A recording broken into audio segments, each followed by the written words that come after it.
It's week number 2 of the National Football League, and your New England Patriots square off in an AFC East showdown against the Miami Dolphins on Sunday Night Football. Welcome into this edition of Patriots Today. Tyler Jones, your fearless leader, here with you as we get you set for Sunday Night Football. We're waiting all day for Kerry and for the Patriots as we have a fantastic game ahead coming up this weekend. I have my keys to victory as well as a look at the injury report coming up in just a matter of moments on today's show.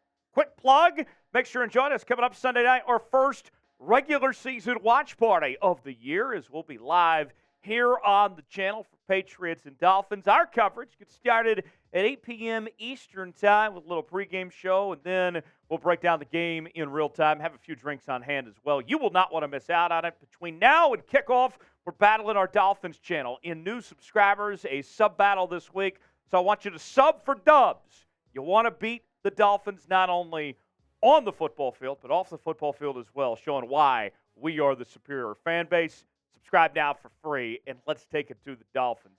Don't forget, join us, 8 o'clock coming up this Sunday night, live right here on Patriots Today. Let's begin with the injury report for New England. And what's bizarre is that the Patriots ended up leaving Sunday, and initially we were told, hey, injury report looks pretty good. Things are fine for the Patriots. And then as the week went on, things started to pile up for this team. David Andrews with a hammy, Trent Brown, concussion, he's questionable. Sidy Sow, concussion, he's questionable. Both those guys did not practice on Wednesday. But that's not all for New England. DeVante Parker with a knee injury, Big Mike, Cole Strange with a leg injury, all those guys are questionable. Now, we mentioned Brown and Sidy Sow did not practice on Wednesday. The others were limited in practice on Wednesday. So we'll continue to follow and see if anything changes on that front there. Meanwhile, on the other side for the Miami Dolphins, Teron Armstead, who did not play last week against the Chargers, he's questionable with a leg injury. Raheem Mostert with a knee injury, he is questionable. He did not practice on Wednesday. Jalen Waddle, Elijah Campbell, and Julian Hill also questionable as well. As far as New England goes, the big takeaway for me when I look at that injury report, besides the DeVante Parker factor, obviously that's a big deal to potentially be without your top wideouts, but 5 linemen added to the injury report this week. And this was already the biggest concern when you talked about the New England Patriots in 2023 was the offensive line. Now here we are again, and they're even more shorthanded. Oh, no. Please, not again.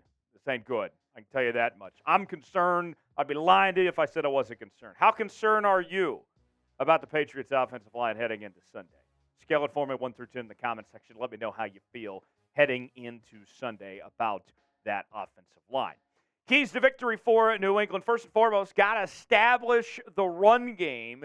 And when I look at the run game for New England, we know there's a lot of potential, right? When you talk about Rhamondre Stevenson coming off a 1,000-yard season, Ezekiel Elliott as your number 2 back.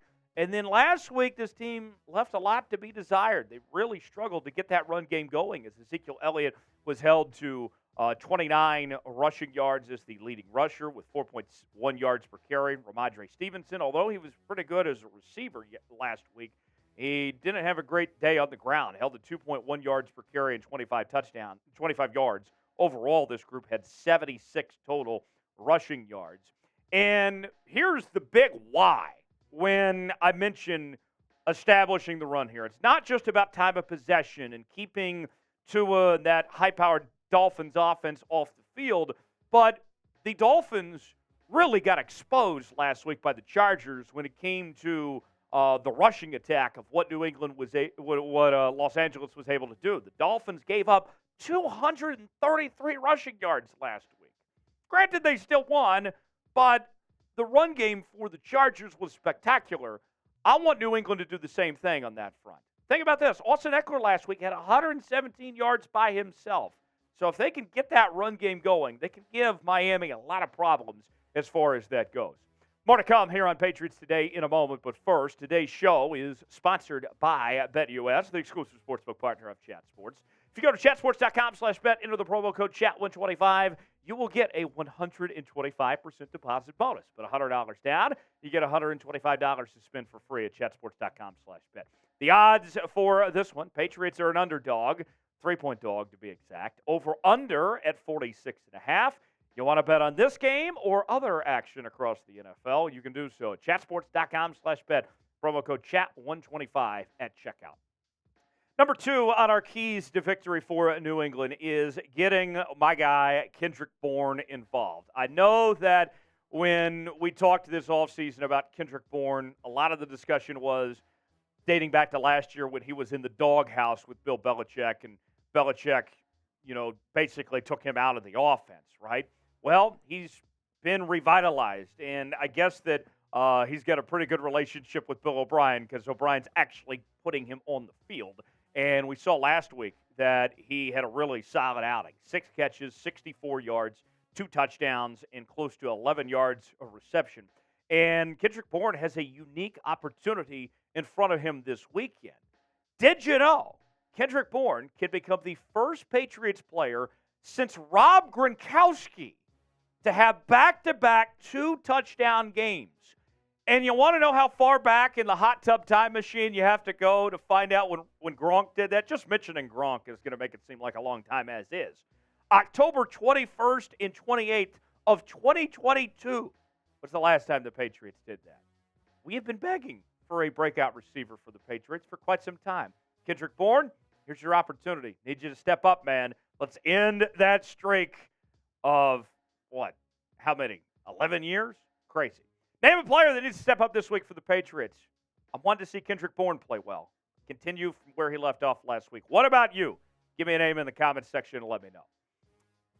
Next on the list is pressure on Tua. And, it's no secret that Tua has been through quite a lot of injuries over the last few years. And don't take this the wrong way. I'm not saying you need to go out there and hurt Tua. That's far from that, actually. But when it comes to this Patriots team, you cannot talk about them without their ability of the pass rush. And this is a great opportunity to capitalize on that, to keep it out of those playmakers' hands, like Tyreek Hill and company there. Think about this. The Dolphins last week, one of the things that they did well against the Chargers, despite not having the greatest offensive line in the world and without Armstead in the lineup, they still did not give up a single sack against the Chargers last week and only allowed 2 quarterback hits. Now, with that said, the guy I am keeping an eye on, player to watch to get the job done, the man, the myth, the legend himself, Matthew Judon, the 4-time Pro Bowler. Last year was arguably the best season of his career with 15.5 sacks. Last week against Philly, I would like to think that he just got the juices flowing, that he's really just getting started with his performance last week. 3 tackles, 1 sack, 1 tackle for loss, 2 QB hits. It was a really solid outing from Matthew Judon, but I think he's got more to come and could have a big day, giving Tua a lot of problems there. Watch out for him, and let's see this Patriots pass rush be effective there. Number 4 on my keys to victory is starting fast. Look, you go back to last week and how things got going. It was rough for New England in that first quarter and a half of that game as the Eagles outscored New England in the first 26 minutes and 25 seconds, 16-0. And that goes along with the trend of this Patriots team from a season ago. They ranked 30th in the NFL last season when it came to first quarter scoring. Now, think about this. To add a step further as we go into the details, because it's all about the details, right? New England last season was winless, 0-5 to be exact, when they were trailing at the end of the first quarter. That was tied for the worst in the NFL. So connecting the dots from last week to last season, it's pretty obvious. The Patriots struggle when they are playing from behind and when they don't start well. Can't let that happen this week. Got to come out of the gates firing and be ready to go from the jump of this football game. Last on my keys to victory for New England, got to play mistake-free on special teams.